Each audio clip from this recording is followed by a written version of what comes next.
That's right, Skeeter. I did survive the Bucks party on Thursday. I did make it in. I am wearing shoes, and we are here for the Shelter FootyCast live from BackChat Studios. Skeet, how are you? How was your weekend? Terrific, Scully. Got to make a couple of quick declarations. Really? One, I was down at the Double View Bowling Club on Saturday afternoon, and a young bloke behind the bar just came up and said he listens to the Shelter FootyCast, so nice to have him on board. So that's still at the top of your media list of achievements? Yeah, no, they still think that's the only thing I've done in my life, so it's good. But no, that is, what I'm finding, it's young blokes.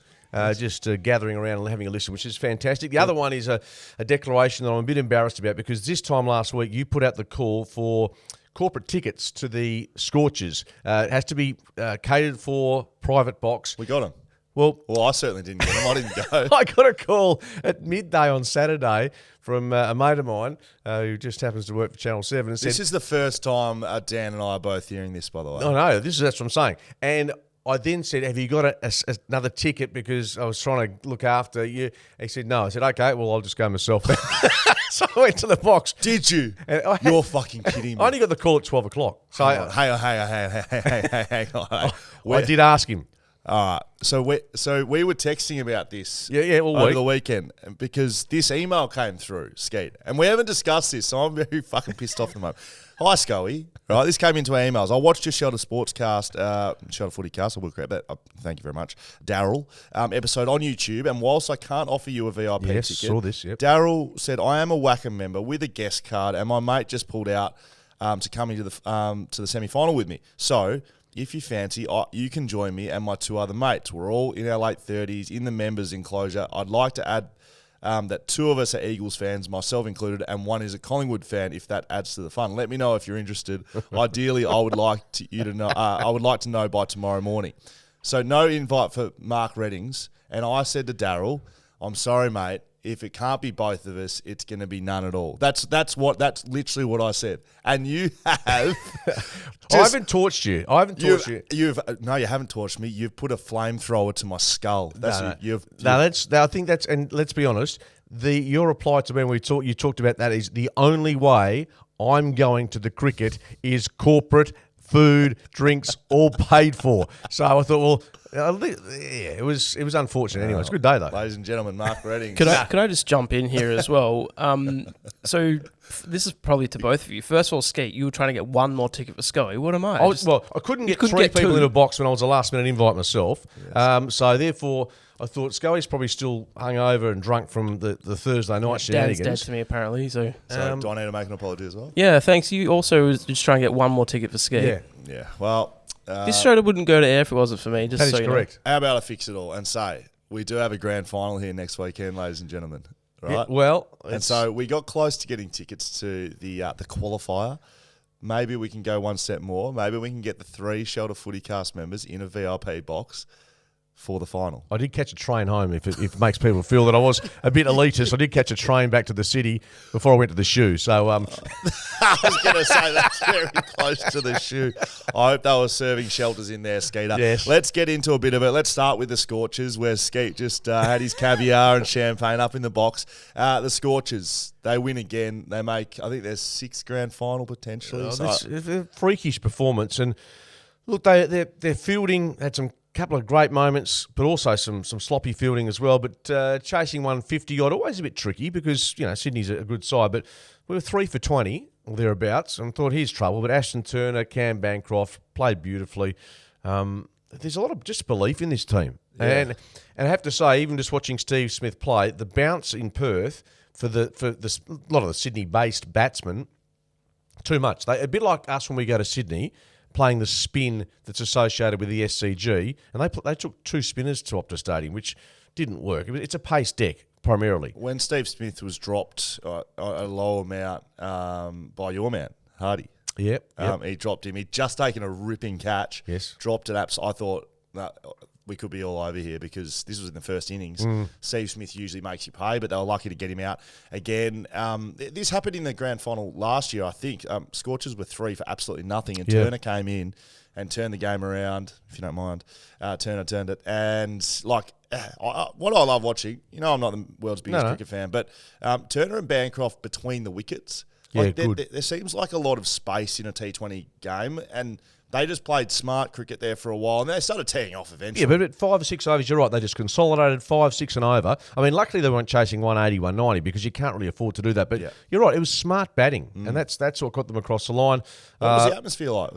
Could you hear outside the glass windows of the VIP? Mate, I was sitting outside, and it was a lovely atmosphere. Well, particularly with the champagne flowing each way. No, it was mate, 41,000 there. I did check in with Mike McKenna, who was not far away, and he said, "Look, this is 41, hoping for a little bit more, but they've already sold 34, I think, for this Saturday. With some tickets held because they don't know who the opposition opponents, is. Yeah. So it's either going to be Sydney or Brisbane. Sydney could come back. They're playing the next final against the Brisbane Heat, who are on a bit of a roll. They've been terrific. Thing is, though, Usman Khawaja and Marnus Labuschagne, of course, are heading to India. So issues for Brisbane to overcome. Perth, for their part, no Jai Richardson. His hammy hasn't come good. Yep. He won't be playing. Matt Kelly, after that facial injury, is in the mix to return.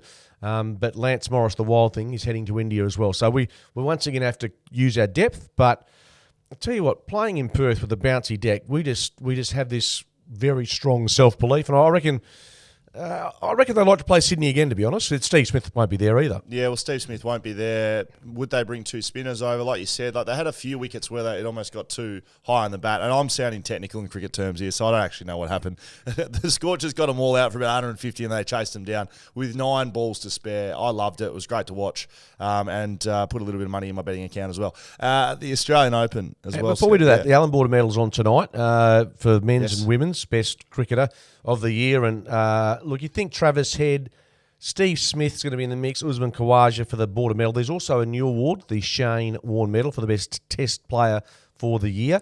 And Usman Khawaja scored, I think, 1,020 runs at 78. So he's probably in pole position to win the inaugural Shane Warne Medal. It always feels weird because, footy season, the Brownlow is awarded at the end of the season. Yeah. And you're like, look, it's the end of the season, essentially. I know, right? But they're just about to go to a tour in India. Yep. And I think for cricket, the seasons just blur. Like, it's very hard for me to go, okay, the last 12 months, I can't even remember what happened. And 3 forms of the game as well. Fair call. It's difficult. Like, but you're talking about Khawaja, I'm like, I can't even remember him. No, you're right. It's difficult to remember who they played, but they played, I think, 10 test matches. They've got India coming up is going to be massive, and it's a good time zone for us and a big challenge. If we can go over there and be competitive and dare I say it, win the series, that would be extraordinary because I think India, irrespective, they've got blokes like Rishant Pant who's not playing for 12 months. He had a car accident, so he's out. But did he? Yeah, Coley, just a genius. They've just got so much depth, and they'll produce pitches that will spin from ball number 2. It should be good to watch. I do agree. Australian Open. Did you see either of those games, Skate? Don't lie. No. I didn't either. Sabalenka wins. Djokovic wins. We can speak about both of those, I think, in separate fashion, though. Djokovic, best ever? Well, it's a good argument, isn't it? I mean, 22 Grand Slams equals Rafa. I mean, Rafa was so dominant on clay. Now Novak has won 10 titles at Melbourne Park. Roger, of course, I think is regarded by many as the GOAT just because of his demeanour and I was going to say, the way does he went personality come into it? Because some people don't like Djokovic. Well, some people didn't like Bradman when he was playing, but he was still the best. Yes. I mean, I don't know. It's a good discussion point. At the end of the day, I've got no doubt that Novak will finish of those 3 as the highest Grand Slam achiever. So will that make him the best of all time? Well, statistically, yes. Well, why is he disliked so much? I don't. Well, I don't. I know the vaccination thing comes into it. Is he? But before that. You know, is he a prick? I don't know. I don't get it. I haven't seen him. If you compare Federer and Djokovic when they play, Federer always came across as this nice guy and everyone loves him. Djokovic seems more ruthless. I don't hate that about athletes. I don't hate it when someone's got a bit of white line fever, and that's all that is in tennis terms. You know, they can't. He can't go and lay a shirt front on someone. No, you know, he's got to be either I don't know, not disrespectful, but find that line between really pushing it and he speaks back to the crowd a little bit and has all that sort of going on. Press conferences, he's been a bit narky. You've never seen that from Federer, but. Like I said, you can't have that white line fever in tennis where you go and lay a big tackle or. That doesn't exist. So I think that's what it is. Yeah, and it's a bit like going back to the days when Bjorn Borg played John McEnroe, and McEnroe was a what? I was not alive then. Sorry. Oh, okay. So we'll just forget that there was any history before you were born. Sorry.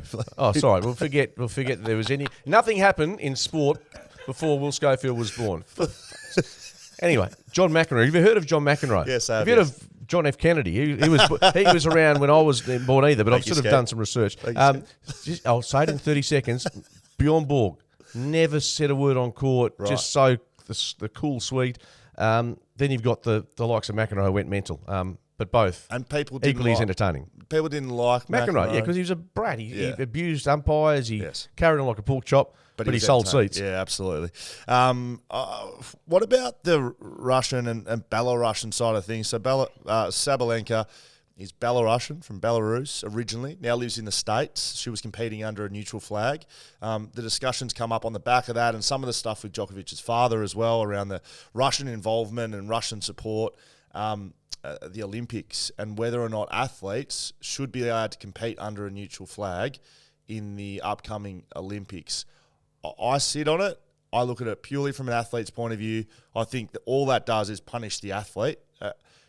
If athletes maybe, I don't know, if it makes people feel better, if an athlete could come out and say, look, I don't support what's happening in my country with the government and their stance on the war with Ukraine, if that makes people feel better, then maybe that's a solution. But I still think athletes are athletes. They're not sitting around plotting the demise of other countries. They're getting in the ice bin and worrying about what their next running session is. I think it's unfair. I'm sort of on the same page as you. It's like asking Nick Kyrgios or Thanasi Kokkinakis or even Ash Barty when she was playing Australia Day, January 26th. Should it be that date, or do you think there's? I mean, that's unfair. I think, given they're tennis players, that's not their job. Go and ask Anthony Albanese, who can change the date.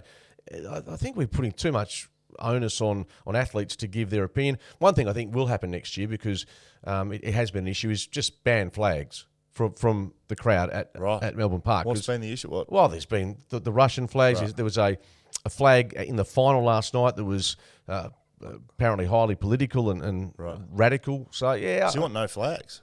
Well, that solves the issue. I mean, how hard is it not to take a flag to a tournament? I don't know. I went to Wimbledon. I took a flag. So I'm not allowed to do that? Well, I don't think it'll be allowed. Isn't that the same sort of argument as like I don't support any anti? I'm a respectful person. Why can't I take a flag? No, because you're penalising penalising you because the idiots are going to try and create something. Anyway, I think that's what's going to happen. But Sabalenka, well done to her. She was on the Yarra yesterday with her trophy and her dress. Good on her. She's 24. She blew through 3 championship points. Got very nervous. It's her first Grand Slam. Got very nervous, but 3 championship points. And she said, very nice interview. She said, I got asked for my autograph a year or two ago, whenever it was. I was embarrassed to give it because I thought I haven't won a Grand Slam. I'm a nobody, but that's nice. Yeah, nice result. Cool. Very good. Mark Reddings, Will Schofield, Shelter, FootyCast. Let's get into what we do well, Skeet. A bit of footy. The WA teams, Fremantle, they've had some match sim continuing. I think I'm right. There has never been more interest in match sim and the match scenario. I think maybe clubs are opening it up a little bit more, because you can say what you like, but the coverage over that on socials and in the paper, I don't think it's been this high ever. And I will state again, we are in January still. I know the preseason only has 1 game, but clubs do match sim like this every single year at this time. But I have not seen coverage like this. I'm not going to go through what Freo did in their match sim because I'm telling you, it's a part of training. They're not playing games on weekends, so they have to get it into their training. So I think there is far too much being read into what's going on in positions. Take it from me, right? I played 5 round ones in my entire career. 14 years, 5 round ones I was selected, but I played over 200 games. So in January, Scully probably wasn't firing. You can change things around with attitude, with training standards, with injury, with consistency, with a whole bunch of things. What you're doing in January does not equate to round 1 selection, which from what I'm seeing broadly, that's what, like I've seen some particular, talking about team, I've never seen teams train better and people train better and attitudes doing this, and January won't do anything. I'm guaranteeing you. It doesn't matter what you're doing in January. It actually doesn't. It does not. Mate, the next month, talking about footy, for me, is almost a waste of time unless there's a major injury. Welcome to the Shelter FootyCast. Well, I'm talking about the nuts and bolts. I mean, really, this is the hardest part of the year to try and, because you're right, every club's flying. I mean, we've just been told David King said Melbourne hasn't seen a club go as well as they are at this time of year. History of the AFL. No, it's just I don't know. It's what I will just tweak it slightly. There are stories and there are interesting points and there are things going on. But if Fife kicks 2 goals at training, I'm telling you right now, every single training session he's doing goal kicking. Yeah. If we report on stats from training, it doesn't work that way. That being said, there's a couple of interesting storylines at Fremantle. Sam Stubbs plays for Perth in the Waffle, kicked 3 goals in a sim match, but he's trying to get onto the list alongside, I think it's Liam Sarong, who's brother of Caleb. Right. And so there's a bit of a battle there, and Sam's got an interesting story. He's Indigenous. I think he's got to get himself a bit fitter, but he's become actually a TikTok star over the past couple of years. I see you now. Yeah. I'm pretty sure I played with Stubbsy's brother at Peel. I think. Oh, really? Stubbsy's brother followed him over is he from the Gold Coast by chance? Don't know. So But he's a TikTok star. Yeah. A little bit like you. 100,000 followers, and Wow, he okay. does A bit more than lot Skater. but a lot of it is in all seriousness about his culture, etc. So keep an eye for Sam Stubbs. Hopefully he gets a gig. If not, comes back to Perth and plays some good footy. Talking about TikTok, did we get a Shelter Summer of Sour review from you? No, because I haven't drunk that yet. I was going to do it on Saturday afternoon, but I will be more than happy to do it this week. Just reminding you, it is Shelter's Summer of Sour, and we're challenging you to challenge your beers and how you drink them, Skeet. So clearly, you haven't challenged yourself on the weekend. You've just gone the stock standards, haven't you? No, I started off with, I actually had some champagne, had some wine, finished up with a bit of ginger beer in the corporate box, and then it went downhill from there. Right. So if you do want to get involved with the Shelter Summer of Sour, first of all, bloody hard competition name to say if you're doing a podcast. There's a great competition, a great prize pool over at the Shelter FootyCast, not the Shelter FootyCast, over at the Shelter website, shelterbrewing.com.au. You can jump on there. You can win a Victor lawnmower. You can win $600 of exclusive escapes. You can win beer. You can win merch. We should throw in something from the Shelter FootyCast. I don't know. Come to the grand final with Skater and Scully. Waffle or AFL? No, I was thinking of the Scorchers grand final this weekend. Yeah, come with us, preferably. Yeah, correct. Or we could do grand final tickets. Yeah, we've got to work on that. Okay, very good. I just thought I'd just work that in nicely. Now, West Coast. They've been playing match sim as well. I'm not going to go into that. No. Seen something from Jaden Hunt talk about his comparisons between the West Coast side this pre-season to the mentality of the Melbourne side in 2019. Now, if you remember back that far, 2018, Melbourne played in a prelim. Got absolutely smashed by your mob. They did. But their season was, reaching a real crescendo by that stage. They'd sort of worked their way into finals, finished in the bottom 4 of the 8, made their way through to a prelim and built on this really hard contested brand of footy. 2019, they had a lot of expectations. Okay, one more, get to the grand final, and they capitulated, basically. They went downhill. I think they missed finals. I'm almost certain they missed finals. So that following pre-season, Jaden Hunt thinks that mentality that group had drove them to that premiership in 2020. Yeah, that 2020 premiership, which was here in Optus. No, it wasn't. It was in Queensland. 2021. 2021, yeah. No, but I'm trying to think. Yes. Yeah, it all blurs, to be fair. Yes. I wonder how, look, it's interesting, isn't it? And got a lot of comparisons between West Coast and Melbourne, he thinks. And yeah, he would know better than you and I. He's been there, done it. So potentially, I think there's a fair bit of difference with the age of the group. The list profile? The list profile, yeah. So I think there's probably a difference there. But yeah, if you look at Melbourne 2021, the start of 2021, is Oliver and Petrarca. I feel like both of those players were guns, but they weren't the consistent guns. No, but they were young compared to. Okay, tell us the young midfielder that's coming through. If that's a Yowie and Shu, 3 or 4 years extra onto that. Yeah, that's a good point. I don't know. Yeah, I still think potentially mindset beats talent and list profile. I've spoken about that a little bit on this show. I think, yes, they're different profiles, but if you can get the mentality right, and he spoke a lot about proving people wrong, and that's when people play their best footy. Is that seriously proving people wrong? I agree, yeah. I genuinely, my whole career was... So with like dare I say it, like a chip on your shoulder.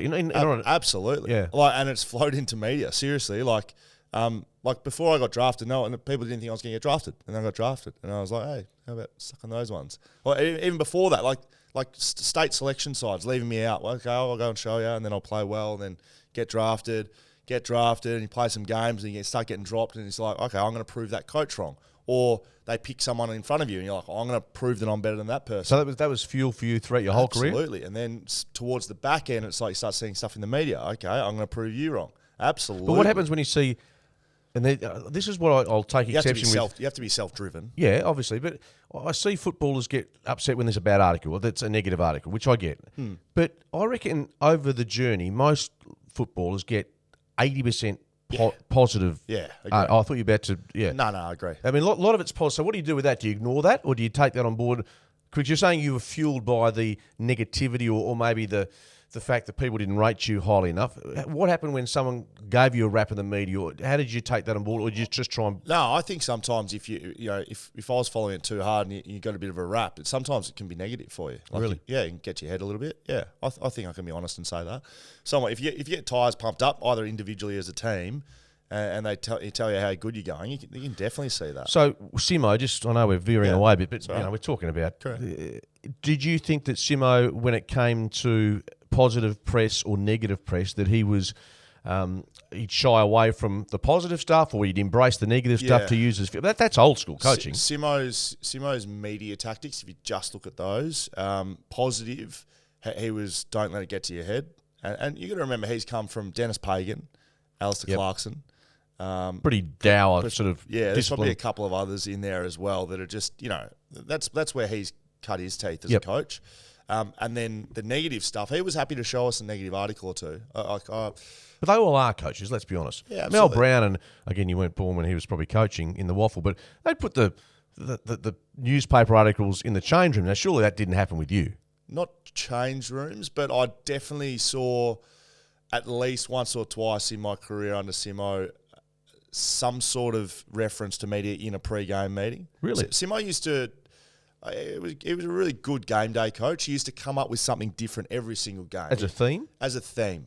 And sometimes it would be something that had happened to his kid at school. One that springs to my head, there was a fight at school, and Owen, Simo's boy's name, wasn't sure whether to go into the fight or his mate was in the fight, and, did he stay out, or however the story developed. He'd then bring it back to footy and, if the fight's on, you've got to help your mates. So he was engaging you? Yeah. And you've got to do that at footy level. So sometimes it was media.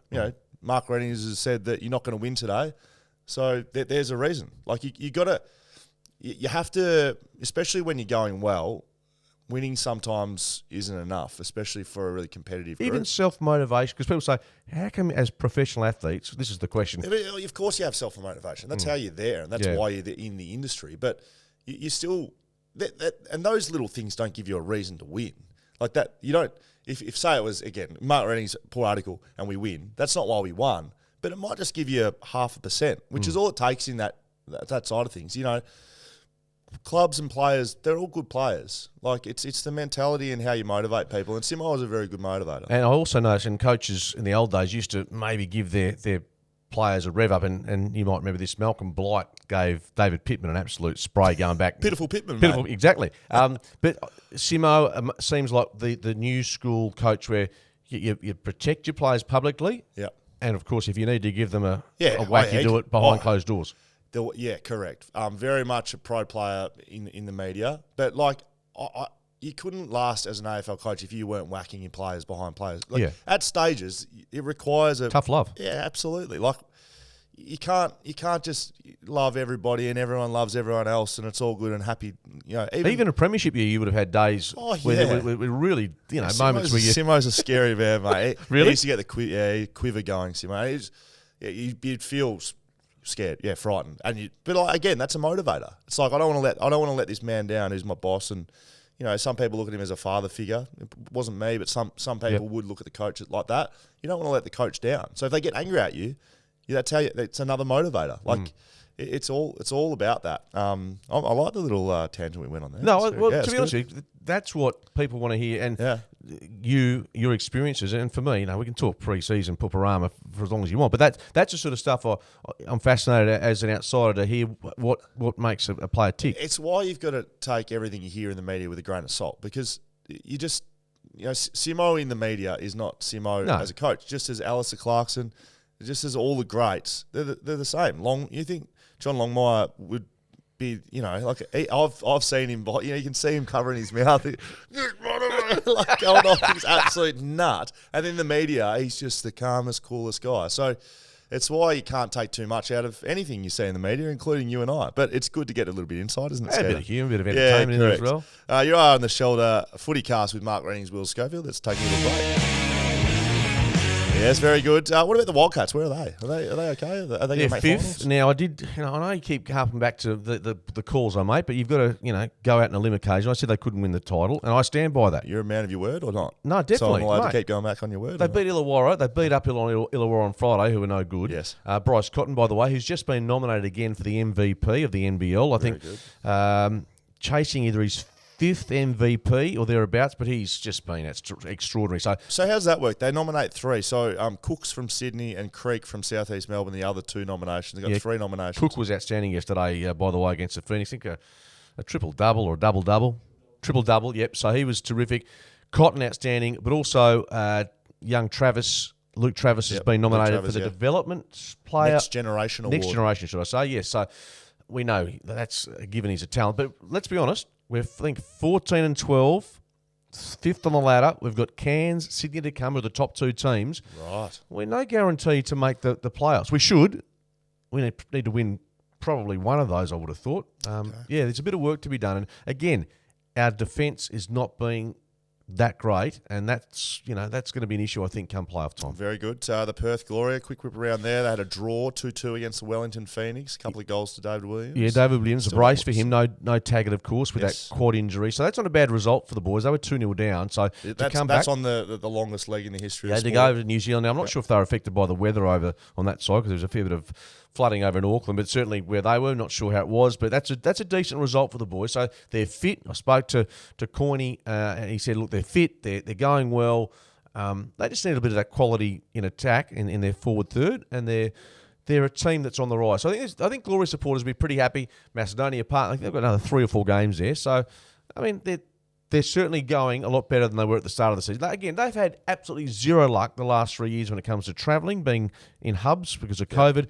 And this season, when Seiji, just trying to get the team up and running again, has got, I think it's HBF Park down the old, unavailable because of redevelopments. And then, I mean, arguably their best player, Fornaroli, leaves at the start of this year. Yeah, but I know he's fallen off the perch, but he's still a good player for AFL. Yeah, I mean, Diego Castro was the guy that drove them for the past 5 years. But you're right, they needed Taggart in, and for what they've got, they're young, they're fit.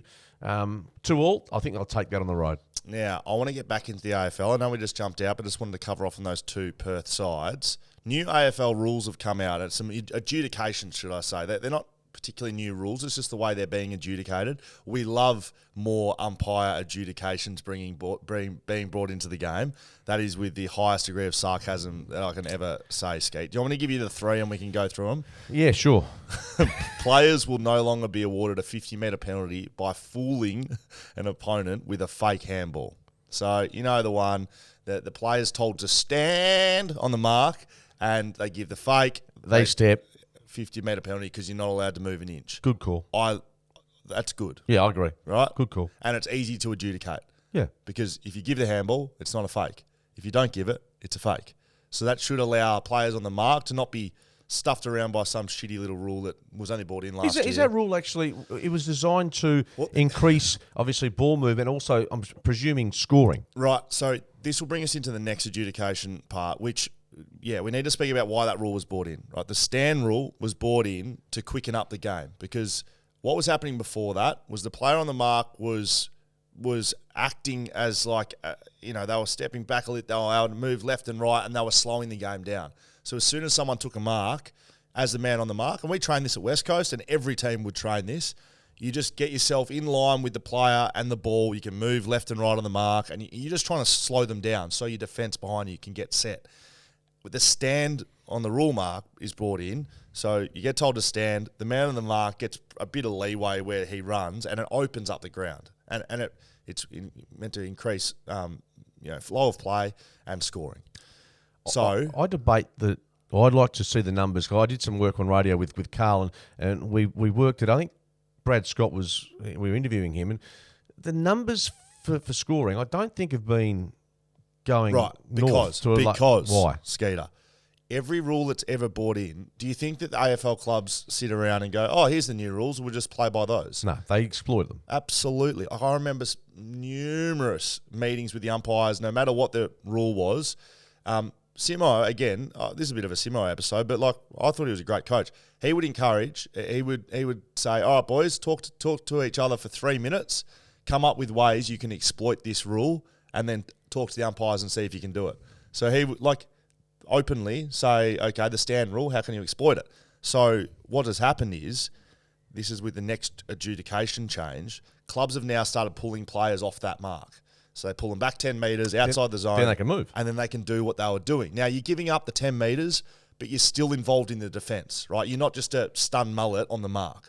So the AFL doesn't like that because they want to increase the speed of the game. So they've now said players will be forced to make an immediate decision as to who stands the mark inside the protected area. A player having conceded a free kick or lost a marking contest must now immediately leave the protected area or stand the mark. They can't hedge their bets, go to the mark, pull back off. Although I like the reasoning, so a player can no longer track backwards having initially shaped to stand the mark. So they showed a Darcy Moore example. There was a mark, he came up to the mark and then realised, oh shit, I've got to get back. Then he came back, that'll be a 50 now. Although I like the reasoning, it's too hard to adjudicate. Umpires don't know what players are thinking. There's too much going on. There's too much going on. And Scully, you talk about the Darcy Moore incident where a 50-metre penalty. Does it fit the crime? No. So that's my issue. Correct. I don't mind if you're going to bring that in. Fine. I don't want another rule change, but it was 15 metres going back in the 80s. 50 metres is a big give up in field. I agree, and I'm on your side with this. But the argument would be, the 50 metres will then free the game up again. And you remember with the 50-metre penalties, it's not, here's the mark, come 50 metres and then stand the mark. It's 50 metres, no one can get within 5 or 10 metres of you. Everyone has to clear out, and you can kick it whenever you like. It's pretty much, you got 50 metres to eyes up. Do you realise this? Do you realise that's the rule? You can kick it after 10 metres. If you've got someone out the back, you just kick it. They brought that in a couple of years ago. And again, that was something we trained at West Coast and other teams will train.